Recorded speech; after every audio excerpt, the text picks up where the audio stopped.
Assalamualaikum, anda sedang menonton Sekilas Fakta 7 Jun 2022 bersama dengan saya Nursyah Mama Amin.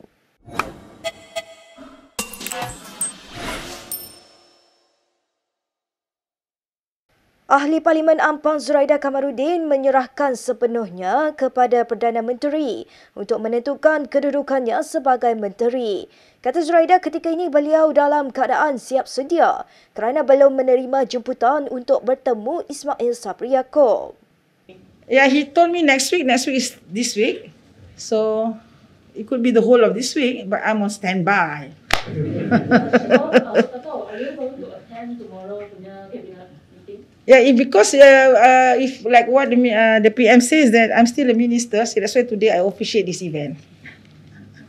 Beliau berkata demikian dalam satu sidang media selepas menghadiri Majlis Pelancaran Global Funding for Rubber Innovation GFRI di Kuala Lumpur hari ini.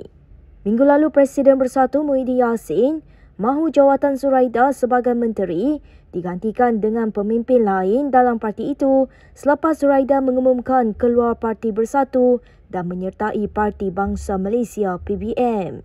Dalam pada itu Zuraida berkata, keputusan sama ada untuk mempertahankan kerusi Parlimen Ampang atau tidak dalam PRU 15 kini lebih mudah untuk dibuat. I'm moving to our new party,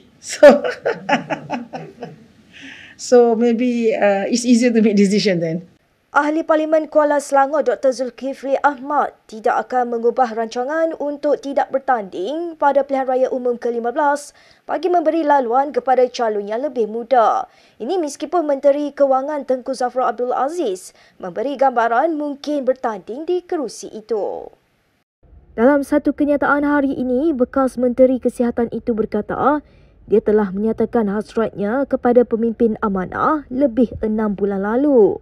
Tengku Zafrul yang dikatakan sudah menjadi ahli UMNO dilaporkan sedang berkira-kira untuk bertanding pada PRU akan datang.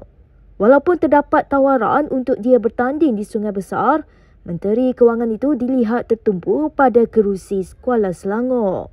Semalam Zafrul mengumumkan bahawa Kementerian Kewangan akan menjadikan Kuala Selangor sebagai daerah angkat dan mengumumkan bahawa stesen untuk laluan rel Pantai Timur akan dibina di daerah itu di Puncak Alam. Mengulas perkara itu, Zulkifli berkata, jelas Zafrul seorang yang desperado.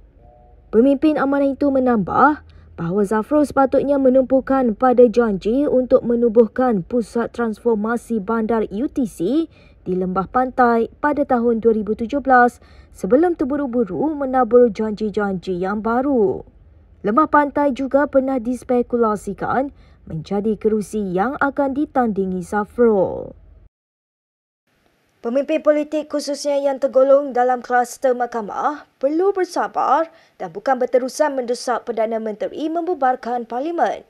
Ahli Parlimen Pasir Gudang Hassan Abdul Karim berkata, hal itu kerana kerajaan ketika ini mempunyai banyak perkara dan permasalahan rakyat yang perlu diselesaikan. Sehubungan itu katanya tiada sebab untuk mana-mana pihak terburu-buru. Tambahan tempoh penggal pilihan raya umum ke-14 adalah sehingga 8 Mei tahun depan. Justeru Hassan menggesa kluster mahkamah menyelesaikan kes masing-masing di mahkamah dan mengadakan pemilihan parti politik terlebih dahulu. Sebelum ini beberapa pemimpin UMNO antaranya Anwar Musa, Muhammad Nazri Abdul Aziz dan Tajuddin Abdul Rahman menyuarakan agar PRU ke-15 tidak perlu diadakan segera kerana belum terdapat keperluan itu. Dalam pada itu, Hassan yang juga bekas pengerusi PKR Johor berkata, pihaknya menyokong pendirian Ismail Sabri Yaakob yang memberitahu beliau tidak boleh mendahului kuasa Yang di-Pertuan Agong dalam soal menentukan tarikh PRU 15. Jelas Hassan, negara Malaysia ini bukan negara kuasa rakyat sepenuhnya. Sebaliknya, sistem raja berperlembagaan masih berfungsi. Baik, kita ke perkembangan berikutnya. Aflin Shawki yang tewas merebut jawatan Ketua Bahagian Setiawangsa dalam pemilihan PKR bulan lalu, tampil membuat laporan polis terhadap jawatan kuasa pemilihan parti JPP malam semalam. Pelakon penerbit dan pengarah itu mendakwa JPP gagal menguruskan perjalanan pengundian dengan baik sehingga dipercayai wujud banyak penipuan. Menurut laporan Free Malaysia Today, Aflin hadir membuat laporan polis malam di Balai Polis Pudu, Kuala Lumpur.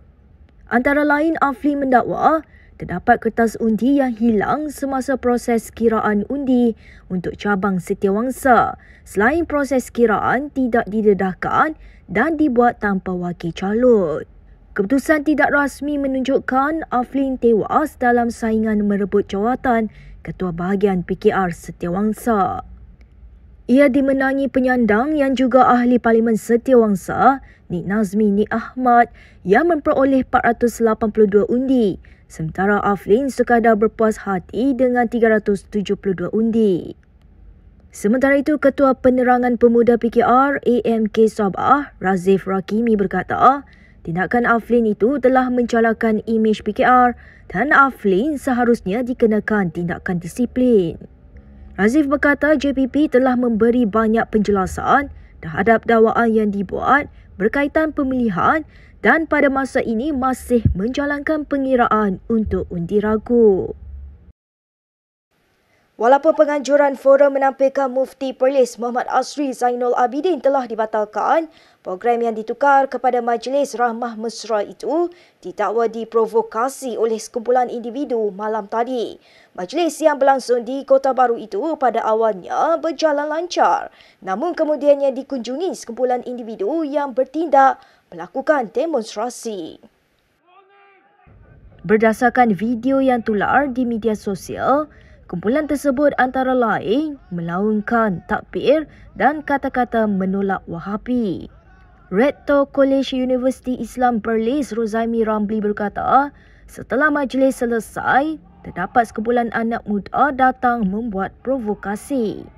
Terdahulu Rozaimi dan Asri dijadualkan menjadi panel forum bertajuk Harta yang Batil dan Kesan kepada Masyarakat yang turut menampilkan tokoh PAS Kelantan, Johari Mat dan dianjurkan seorang ahli perniagaan, Wan Arif Wan Hamzah. Bagaimanapun difahamkan forum tersebut dibatalkan selepas arahan Jabatan Hal Ehwal Agama Islam Kelantan susulan Asri dan Rozaimi tidak mempunyai tauliah daripada jabatan berkenaan. Sementara itu, Rozaimi dalam satu kenyataan turut menyatakan rasa kesal susulan provokasi kumpulan tersebut yang disifatkan sebagai tidak menghormati penganjur.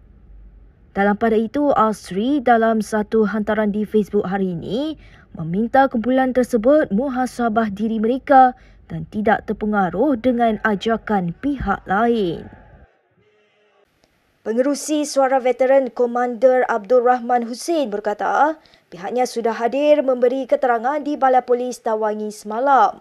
Ini berhubung penganjuran Himpunan Reunion Veteran di Tugu Negara Kuala Lumpur pada hari yang sama. Menurut Abdul Rahman, selain dirinya, 5 ahli jawatan kuasa program turut memberi keterangan secara berasingan malam tadi. Dalam acara yang berlangsung semalam, seramai kira-kira 1,500 pesara tentera dari seluruh negara berkumpul di Tugu Negara bagi menyuarakan beberapa isu terutama berkaitan kebajikan mereka. Antara gesaan mereka adalah untuk penyelarasan pencen tentera yang bersara sebelum 2013 serta hak untuk menerima pencen setelah sekurang-kurangnya 10 tahun berkhidmat.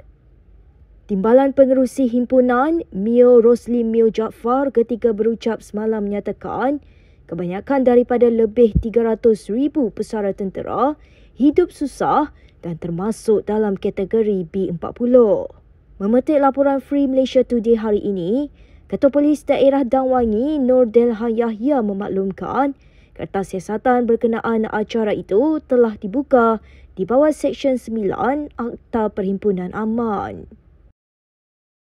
Baik, berikut beberapa lagi ringkasan berita untuk hari ini.